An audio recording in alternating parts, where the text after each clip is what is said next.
We zijn hier bij Stanley Meyer, nu buiten zijn garage. En we hebben net zijn water-powered auto naar buiten gereden. Waar er nu wat over gediscussieerd wordt.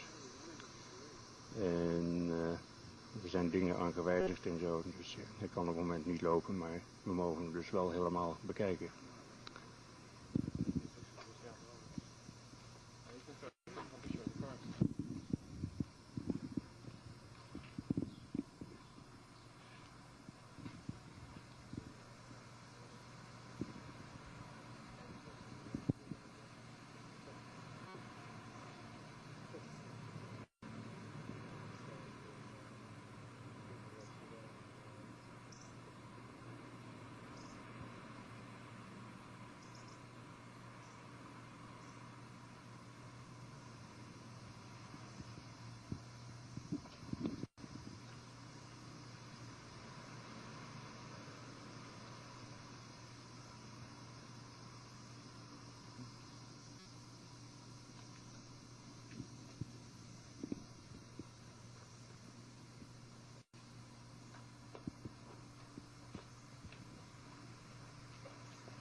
Just explain how this thing Go ahead. does.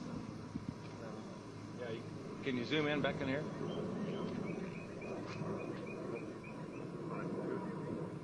Are we on? Okay. Yeah. Okay, now this is the hydrogen computer system, which was designed in order to be able to process the fuel, to produce the hydrogen gas from water and do it economically and be able to control its firing, go in the engine to allow the Volkswagen engine to run off of hydrogen. There's a lot engineering design that went into this, even though that this is our systems engineering approach. The hydrogen computer system you see here will be miniaturized down to several IC chips, which will allow us to give the economics to apply to a conventional car. Over here, there's very unique design features that had to be developed in order to develop the water fuel cell as a retrofit energy systems to conventional cars. We had to go ahead and develop the laser, what we call the laser distributor, as you see right here, which is put between the conventional rotor cap and that of the rotor assembly. And primarily what this does, this sets up the electronic signals that goes back and triggers the computer system in order to allow the car to run successfully on hydrogen. In order to run this engine off of water, we've also had to learn the ability to adjust the burn rate of hydrogen to co-equal the fossil fuels. We did this by simply now pulling off a portion of the exhaust gas that's coming from the engine, as you see through this tube here, that's going through this electronic regulator that's hooked up to the hydrogen computer. And basically what's happening is that as the ambient air is going into the engine and going through the burning process, it produces the non-combustible gases that retards the speed by which the oxygen atom unites to hydrogen and bring on gas ignition. So by simply using the non-combustible gases coming from the exhaust of the engine, we now modulate and control the speed by which that oxygen unites with the hydrogen, and therefore we are adjusting the burn rate of hydrogen to co-equal that of gasoline or fossil fuels or even diesel fuel. And that gave us the number one retrofit capabilities of retrofitting the water fuel cell technology to an existing engine. And we do this electronically. The unit that you see right here, we call this a gas processor. And basically what we're doing is we're ionizing the ambient air gases that is now going into the process. And this allows us to trigger and use the hydrogen fracturing technology and tapping into a higher energy yield coming from the hydrogen. The unit you see right here, this is referred to as a resonant cavity. Water is now fed into the resonant cavity through this water tank, and as such, we now expose the water to a very high intense pulse voltage field and restrict the amps, and therefore the electrical polarization process now allows us to release the hydrogen economically from water. And by attenuating the voltage field, the amplitude of the voltage field, we now can control the rate of the production of the hydrogen gas on demand. So this is what's referred to as a constant demand generator. We also now extend or allow the voltage amplitude to increase even to a higher level and allow the water atoms to go into an ionization state, which gives us the ability even to produce a higher energy yield by producing more hydrogen gas on demand. So the fuel now coming from the water through the electrical polarization process going into resonance meaning that we're actually tuning into the dielectric properties of water, and it allows us to reduce amps down, flow down to a minimum, and allow voltage to take over that disassociates the water molecule on demand. And those fuel gases are now coming through this electronic injector system as you see here. So basically we're now feeding the ionized air from the gas processor. We're now also taking the water fuel gases that are now coming from ordinary water. We are now mixing it with the non-combustible gases, the ambient air gases, and regulating those control of the fluid mediums or for fluid mediums. And as a result, now we can tune in and allow this engine to run off of natural water. This system's approach, this particular unit here is referred to as the VIC, or the voltage intensified circuit technology. This is being miniaturized down to a very small, lightweight system. This is demonstrated in our systems engineering approach on the technology that we can apply it to other applications, not only in the transportation area but also in industrial applications. So it was paramount that we would demonstrate and have the technology solved for design engineering, retrofitting to existing energy-consuming devices, whether it's being run in an internal combustion engine or a diesel engine, or hook it to an industrial process. So all of these design interfacing technology is now being solved. We are in the latter stages of what we call the pre-engineering system, which will now allow us to miniaturize the technology once we are completed on the design applications and take it into mass production. I'll give you a classical example of this. We've also developed from this technology, which we call the water fuel cell injector. And basically, this injector now is a miniaturized water fuel cell or miniaturized resonant cavity. And this technology now allows us to simply replace, we can bypass this part of the system's approach and now simply replace the spark plug with the water fuel cell injector. And as a result now, we can run the water up to the injector, which is now being processed and being exposed to a very high pulse voltage frequency. And as a result, as the water fuel is being going into the system, then the explosion takes place inside the cylinder. Therefore, it makes this an extremely fail-safe operable system. The cord that you see here is strictly hooks up to a very high intensity voltage pulse, and we restrict the amps to cause the electrical polarization process, which in turn the voltage amplitude now takes it and goes in the ionization state to perform the hydrogen fracturing technology. And then in turn, the high pulse voltage frequency now allows the ignition of the gases. So therefore, we do this electronically. And so this technology has taken us down to the water fuel cell water fuel injector, as you see here today, which gives us a very economical way of simply converting and running a conventional car on natural water.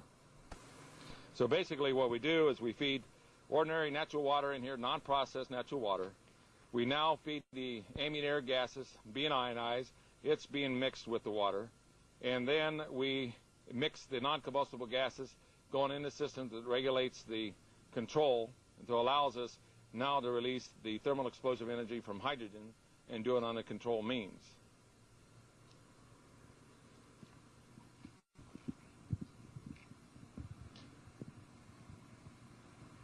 Further development on the on the technology, centered around also the development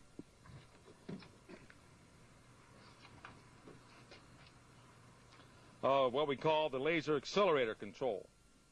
And this had to be developed in order to translate from a mechanical displacement to an electronic displacement in order to allow the hydrogen computer system to produce the gas on demand based on acceleration control. So what you're really seeing with the water fuel cell as it is today is that we have a full system engineering approach allowing us now to use water as a main fuel source to be able to run a conventional engine and run it on water and do it and equal or supersede the performance of a car running on gasoline and diesel fuel. Many people do not realize that when you run a car or truck on either gasoline or diesel fuel, you're actually running it on hydrogen. And all we're doing is using the hydrogen from water. And under the National Bureau of Standards figures shows that when you use water, the energy release is roughly 2.5 times more powerful than that of gasoline. So water is a very powerful fuel. And all you needed to do was solve the answers of, number one, producing the hydrogen economically, controlling it on demand, being able to adjust the burn rate of the hydrogen and gas to co-equal the fossil fuels, and the third one was to be able to transport it without spark ignition. And we've solved all of these problems on the design engineering, and of course the water fuel injector, as I've shown you, now gives us the abilities to transport the water directly to the fuel injector, which is now going into the voltage zones, which now is performing the electrical polarization process that goes and triggers the hydrogen fracturing technology, but it's doing it inside the engine. So we all know that natural water is very stable, and therefore it becomes a very fail-safe, operable system, as we pointed out earlier. Yeah, we talked about that. You mentioned something about that? Yeah, yeah. So in a system engineering approach, in mass production, it looks like we can translate and reduce the systems approach down to a unit that costs roughly $1,500 per vehicle.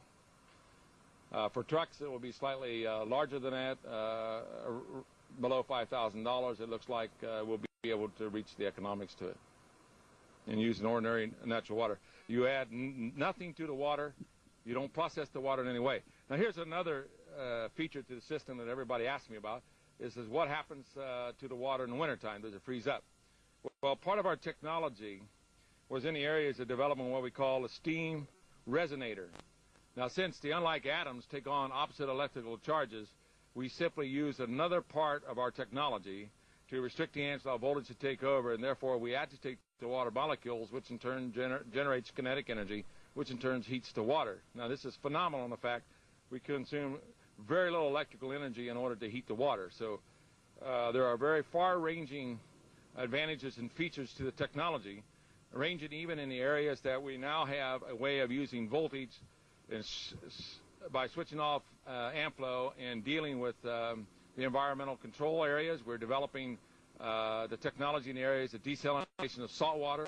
Whenever you have a free and abundant energy source like water, it's only limited to the imagination to put it to work. This technology is very applicable to desalination of the salt water, handling of toxic waste chemicals by high pulse voltage frequency and restrict the amps. We now can separate the molecular structure of toxic chemicals and render them useless and safe. It also takes us to the technology of combining unlike atoms that heretofore was not possible under the natural state of covalent link-up. This led us to the development of combining unlike atoms that heretofore was not possible under the natural state of covalent link-up. This led us to the development of the EPG electrical generator technology, where we're able to manufacture a magnetized gas that exists at room temperature and enhance the electromagnetic field without increasing mass. So our technology since the time of the era of embargo has been very far-reaching to give us a comprehensive energy source that we literally can use anywhere into the economies and move in a bilateral movement throughout the economies of the world to bring an energy source in. And as I pointed out earlier, the pending energy crisis that's will confront us very quickly. We literally have the ability now of systems engineering it to mass production very, very quickly, and hopefully be able to stem off this imminent energy crisis that is now occurring. A lot of people are not aware of that Kuwait produces or manufactures the majority of aviation fuel for the world, and it's anticipated, as pointed out earlier, that it's possible as much as 20% drop in aviation fuel may occur within 6 to 8 months. If that happens, then the dominoes effect will occur, and will start to trigger an energy shortage throughout the world. The same conditions that happen in the United States is also occurring in the airfields, where the natural pressure in the existing oil fields are dropping. The only difference between the U.S. and the airfields is their pressure is dropping 3 times faster than occurred in the United States. You just can't keep pulling the oil out of the ground and expect it's going to be there forever. The hourglass effect is occurring at a more faster rate now on nuclear power plants. China's opened the doors to Western technology. 25% of the population of the world wants the same goods and services that you and I have been enjoying, and that the industrial base cannot be maintained or expand without the supply and utilization of energy, of which we have very little fossil fuel left. So it's imperative that we develop the technology that we can move very quickly, and of course water was the answer to it, because water is a very free and abundant energy source. And so this technology has led us to the abilities of harnessing and using the water in this particular way, which we call the water fuel cell technology. Could you give an indication of the amount of energy stored in a gallon of water compared to a barrel of oil, for instance? Yes. As I pointed out earlier, when you separate the hydrogen and oxygen gases and go into the gas ignition process, its energy release is roughly 2.5 times that of gasoline. Now note, the reference is not 2.5 times that of fingernail polish, it's 2.5 times that of gasoline. But in the hydrogen fracturing technology, we have developed the technology, as the Lord has shown me, that by igniting the hydrogen and oxygen gases and setting up a condition by which the water molecule is prevented to form, then we now can tap into a very higher energy yield. And as a result of this, the hydrogen fracturing technology shows that we can release energy up to beyond 2.5 million barrels of oil per gallon of water and do it safely. And as I had shown you earlier, we are now preparing this technology to be retrofitted directly to a jet commander, which we plan not only to fly around the world nonstop around the equator, but turn 90 degrees and go from the North and South Pole. So it's a tremendous amount of energy source. And what we've done is found a triggering process to allow us to release this tremendous amount of energy and do it safely.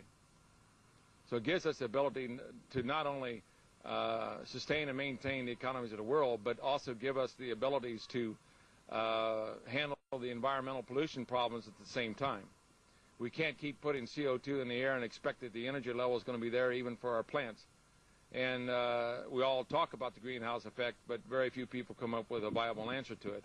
And the water fuel cell technology gives us the ability to get us. Yes. Stanley, can you explain your driving force behind spending all this money and energy developing something like this? I mean, it's cost you about 10 years of your life. Can you explain why you're doing all this and what really drives you to keep? Well, I did an analysis during the Arab embargo as to what actually occurred. I didn't pay any attention to the political leaders as to why we had an energy problem. And I realized that without a new free and abundant energy source to come into the world economy very quickly, then the world economy could collapse. So as a scientist, I have a very diversified background from research development, product development, engineering, and corporate entrepreneuring. And when I realized the problem that was confronting us, I went into my office laboratory. And as a scientist, I had always believed that there was an existence of God. It was mathematically impossible that we had derived ourselves from swamp gas. If you got to have a lot of faith, you have to have a lot of faith to believe in evolution. And so I went into my office laboratory and I said, God, I love my country. It's the greatest country in the world. If you'll help me put a power supply in the country, I'll do anything that you want me to do. And subsequently, I was like Paul on the road to Damascus. I didn't know the Lord, but once he revealed himself to me, subsequently I was filled with the Holy Spirit, and I've been exercising the power and authority of the Word of God, bringing this technology in. And many people ask me about, do I fear my life? I have learned the power of angels, and I have been protected in trying to bring this technology in. The ultimate objective is not only to stabilize the economies of the world, but if we realize any funds from the technology, it will go into world evangelization. You see, as a scientist, once truth is shown to me, truth is truth, and Of course, I got what I wanted, a ticket to go into heaven. I got filled with the Holy Spirit. And so, as a scientist, truth is truth. And I have a responsibility, just as I have a responsibility to the water fuel cell technology to try to bring it out into the world. I also have the responsibilities to relate the truth of the Word of God, not only to the guy, to the next door neighbor or the guy down the block, but also relate that truth or that knowledge to every person in the world if I possibly can do it. So the ultimate objective of the water fuel cell technology really is to help set the financial base of capable of evangelizing the world. Now there's a difference between spiritual knowledge and worldly knowledge. And you can't go to the world system and ask them to help evangelize the world and spread the gospel. But you can go to a world system and give them a cheap power supply that's so economically, that'll save them economically, and then those funds will go into the world evangelization. So the water fuel cell technology, really, the ultimate objective is to accomplish the task of evangelizing the world by giving the financial abilities to do so. And that's my ultimate and prime objective. The water fuel cell will give us the abilities to do this. Can you explain, you mentioned one Bible text, what do you mean by that? Well, if you notice on my logo, you'll see Job 38, verse 22 and 23. And this is where the Lord is talking to Job, and he asks Job this question. He says, have you considered the treasures of snow, or have you considered the treasures of hell, which I have reserved against the time of trouble, against battle and war? Now, the interpretation of the scriptures are as follows. Is not snow the most beautiful part about water? That no one snowflake looks exactly the same as that of another? The treasures of snow is the characteristic and knowledge of water. The Lord knew that, in fact, that we would have and reach a very critical point in our history, that since we went on dependency of fossil fuels, the flow of fossil fuels may be disrupted.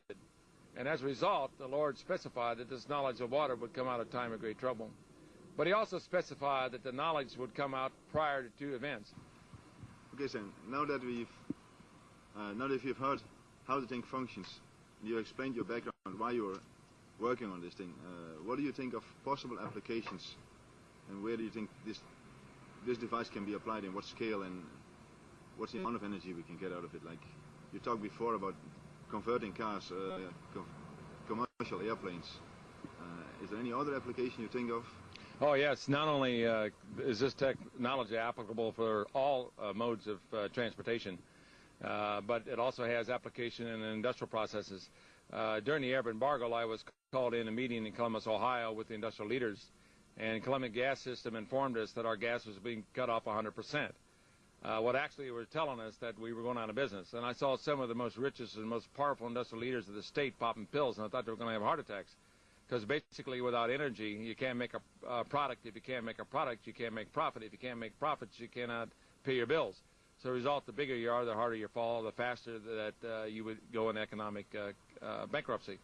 So it was imperative that this technology not only be developed for the transportation areas, but also to apply to industrial applications, to be able to give energy.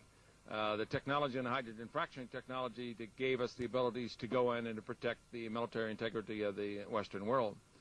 So this technology is applicable not only in those areas, but for example, during the Arab embargo, our Navy task force did not have the fuel.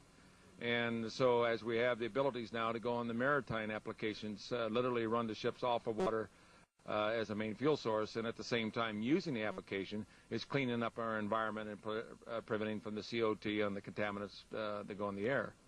So we can move this technology bilateral on every aspect of the economy and do it very, very quickly. And so that leads us now into the fact that we have been developing this technology for mass production.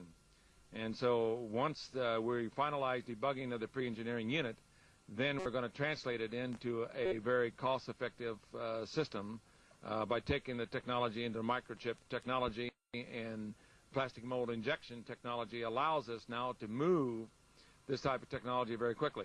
Matter of fact, one master mold set can produce over 11,000 units every 24 hours. That gives us abilities now to move in a bilateral movement, but to get the energy source throughout the entire world quickly, if the oil is shut off to us, either by war or by some other methods. A lot of people do not realize Sudan has the viral germ through genetic restructuring, that if he uses it, it lives off the bacteria of air and water and even of oil, and if he uses this, it's possibly that the oil could be contaminated very quickly. And if that is so, then every country in the world would be faced of shutting off the flow of oil to each of their countries. Now, without the supply of fossil fuels, within 180 to 240 days thereafter, about 1.5 billion people would be facing starvation very, very quickly because we need that flow of energy in order to maintain the industrial basis of the world. So we've designed the technology to be very flexible to use every segment of the economy and do it very quickly. So we're all in the same boat. And what we're doing is illustrating that, yes, the technology is viable. Here we do have a viable technology that we now can use water as a fuel source because water is a very free and abundant fuel source. But it's going to take you and I and the guy down the street and the people in each country to bring this technology into the marketplace to stabilize their countries. And so as a result, we are developed it under the KISS method, keep it simple, stupid, to comply with the law of economics that the guy who comes up with the cheapest way is going to win out.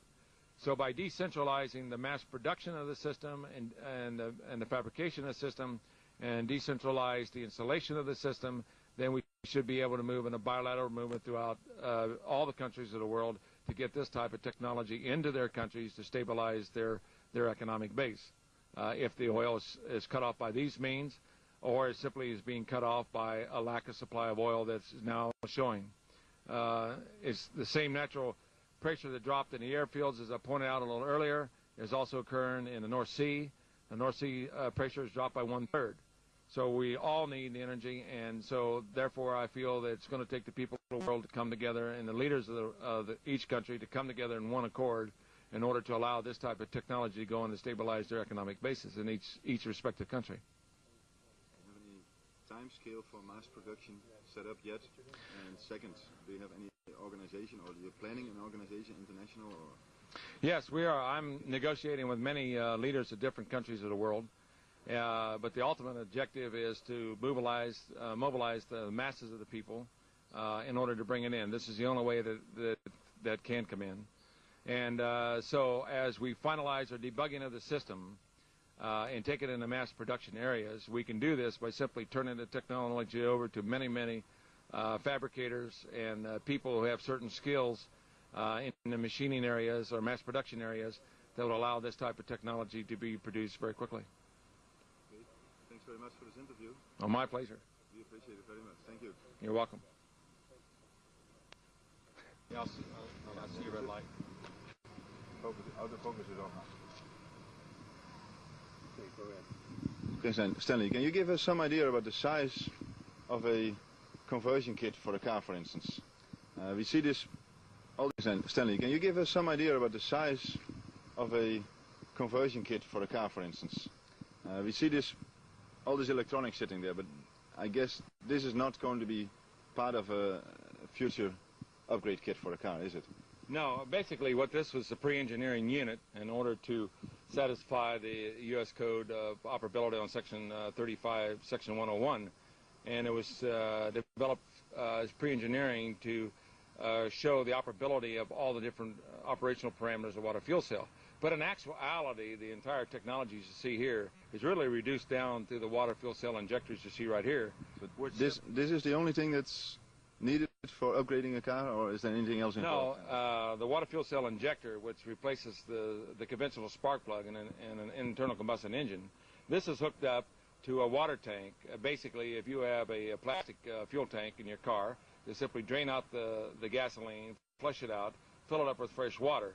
Then the water fuel cell injector now allows the water to be transferred.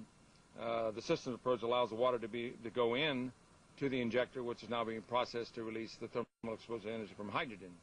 The second part that's hooked up to it is what we've referred to here again as the gas processor that's ionizing the gas to allow it to come in.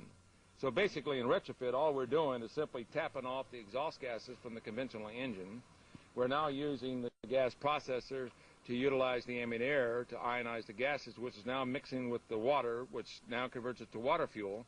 We allow the water fuel to go into the injector that's now plugged into our replaces your spark plug and allows the engine now to run off the thermal exposure energy from hydrogen. So basically, all we're doing is taking the gasoline out of the tank, fill it up with water. We now replace the spark plug with the water fuel cell injector, and we now hook a small little miniaturized computer which controls and meter mixes the gases going in the engine to allow the engine to accelerate and deaccelerate. So the installation is a very small, lightweight, compact electronic control system. Okay, now the distributor. Is that going to be the same? Can you use the same distributor, or do you have a modified version, or is there anything additional to it? Can you Yes, explain about that? We do modify the distributor as it's shown over here. We simply take off the conventional gas rotor cap out of a conventional engine, and we put the laser distributor in between the distributor assembly and the cap, and this now sends the signals to the computer system, which will really be a composite of several IC or integrated circuit chips that miniaturizes the hydrogen computer system. This whole hydrogen stuff, isn't it extremely explosive in the car? Is there any danger involved? What's the safety aspect of it all? No, we have actually solved the problem. There's no storage of hydrogen whatsoever. The water goes into the injector, which now allows it to go into a high pulse voltage zone, which performs the electrical polarization process. So the water is only converted into thermal explosive energy as it enters the injector. So the thermal explosive energy is now occurring inside the engine. So the electronic system is designed to regulate and control the explosion of the energy, which now co-equals that of gasoline. So it's a tremendously fail-safe, operable system. Okay, so it's safe, it's a small system. Yes. What about maintenance of the car engine itself? Do I need more maintenance? Is there a difference? Is there anything, do I have to modify anything on the maintenance schedule? No, just keep the same maintenance as you have it. Since you're releasing thermal explosive energy into the engine and you're co-equaling the burn rate of gasoline, then there's very little maintenance. If there is any maintenance at all, we developed the technology years ago that we could really impregnate the cylinder walls of the engine with Teflon, and we can even impregnate and treat the bearings and literally run an engine off of the Teflon and eliminate the oil. If that occurs, then you can use a product something like Slick 50 in the engine if you would need it. But the wear factor, since it's a very clean burning fuel, hydrogen is a very clean burning fuel, then the engine oil is not contaminated under the old method of running on gasoline or diesel fuel. So it's an extremely clean burning fuel. Are we on? Yeah, the red. Low temper. Okay, Stanley, what about the valves in the engine? The pistons, don't the pistons burn out because there's no lubrication of the lead or any other additives to the usual gas? No, the valves, have been designed very recently to operate off of non-leaded gasoline, and since we use the exhaust gases to cycle back in to modulate the burn rate of hydrogen gas, as we now control the burn rate to co-equal gasoline, then the engine temperature and operations are duplicating the same thing on gasoline or diesel fuel. So you don't change the engine in any way. And this allows us now to retrofit the water fuel cell technology to any existing engine. And it's very important because it now gives us the ability that we can stabilize transportation, as we talked about before, if the energy is cut off. Okay, so now the accelerator. Can I still keep the same mechanical accelerator, or do you have a new device for that as well? Yes, we developed over here as we come along.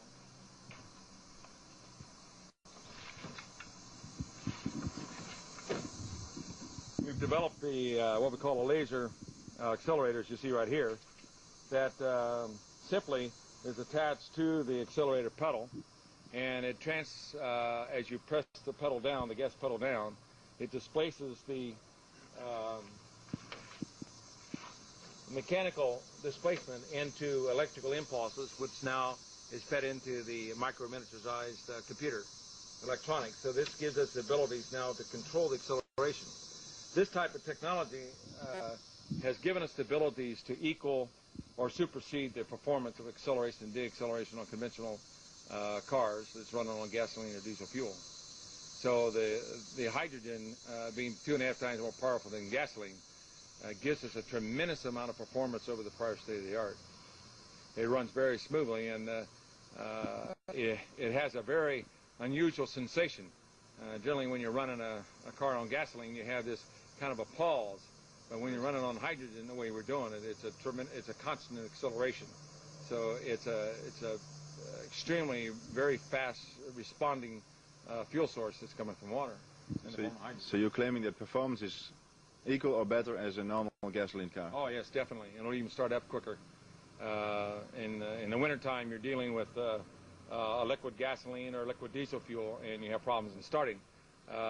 In cold weather, you don't freeze gas atoms, and so by converting the water into instant energy, gives us the ability to start the engine very, very quickly. When you start an engine in the morning, for instance, how long does it take before you can drive away?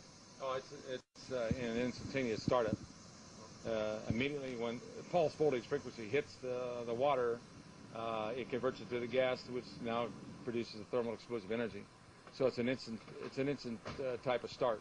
Okay.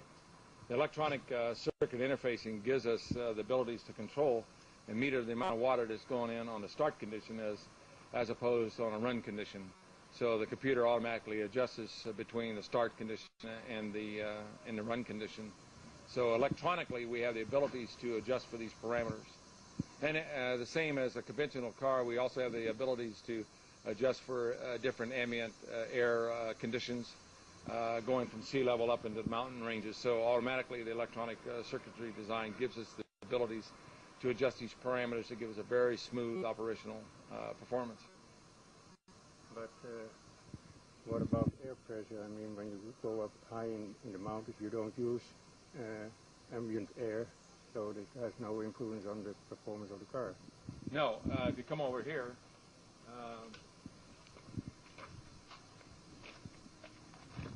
here we have a device is a metal bellows, which now allows to control the amount of ambient air going into the engine of the car. And this automatically allows us to regulate the ambient air pressures going from sea level up into the mountain areas. So electronically, these solenoids you see here has sensors that automatically senses the amount of ambient air pressures, and they're automatically electronically adjusted to compensate it for difference of air pressure. So this allows us now to give us tremendous good performance going from sea level right on up into the high mountain regions.